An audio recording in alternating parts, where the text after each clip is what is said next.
My name's Kathy Coyle. I'm from Collingwood, Ontario, and I've been working with Vanessa Binlolo for about 3 years.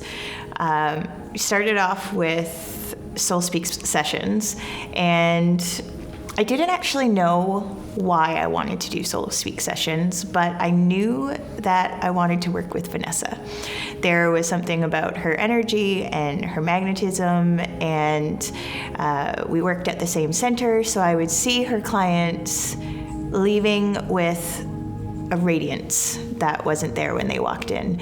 And my life seemed great, but I knew that working with Vanessa would take me to a place that I couldn't even fathom existed. And it's been a 3-year journey since then that I could not be more grateful for.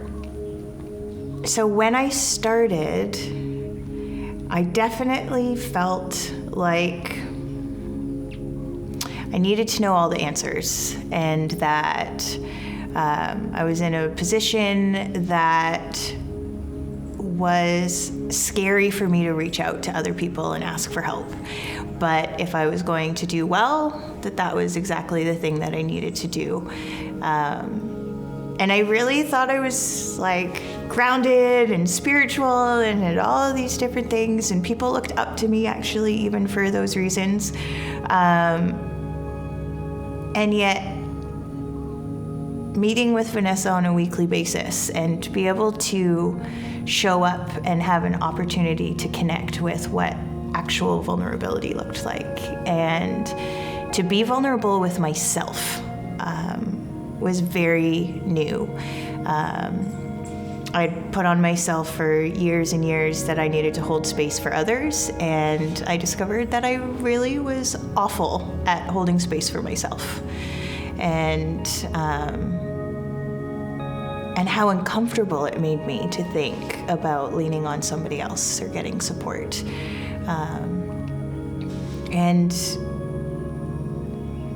so the reasons for why I went there kind of showed themselves to me while we were going through the work, because I didn't even know.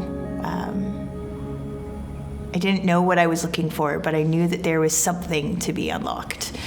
And the biggest part of it would definitely have been vulnerability and watching myself break open little bit by little bit from week to week.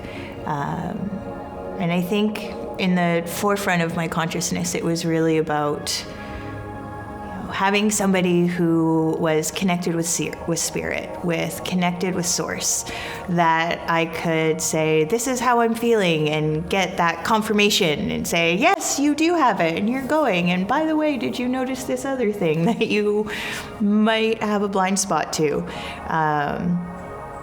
The biggest shift in transformations for myself for Soul Speak sessions was definitely tapping into my vulnerability.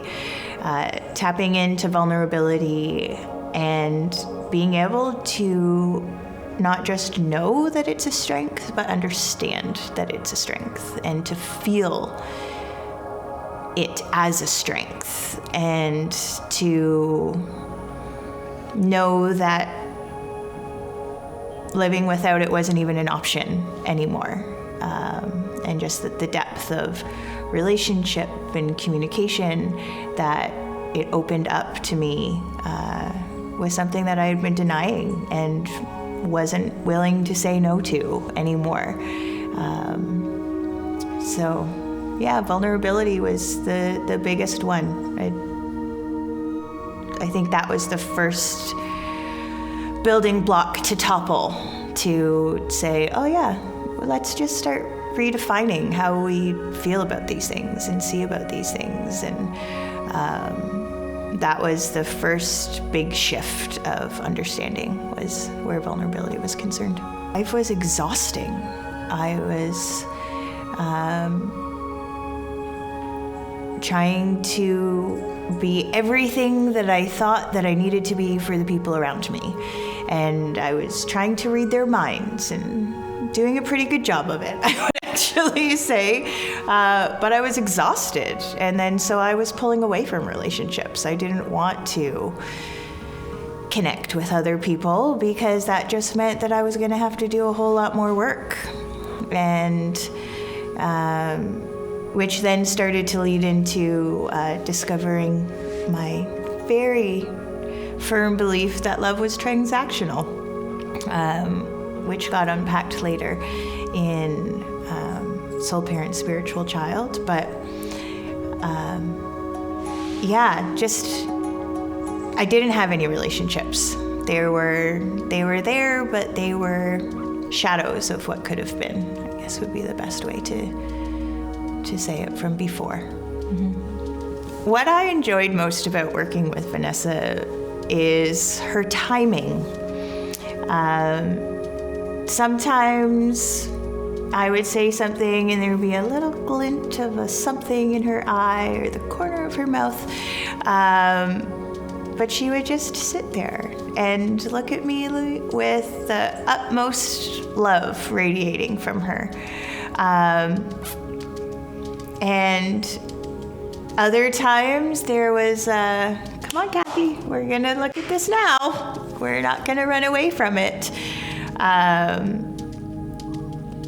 And it was about the timing in both of those, because there were some things that she could hear me saying or going in a cycle, but it wasn't quite the time to have me open up to that, or it was no longer the time to let me keep pushing it off to the side. So she has an uncanny way of knowing when to push and when to sit back, and every single time either of those was the case, I know that it was because she was working for my highest good and what was going to serve me the most, and which was going to be the most rewarding for this journey that we were on together.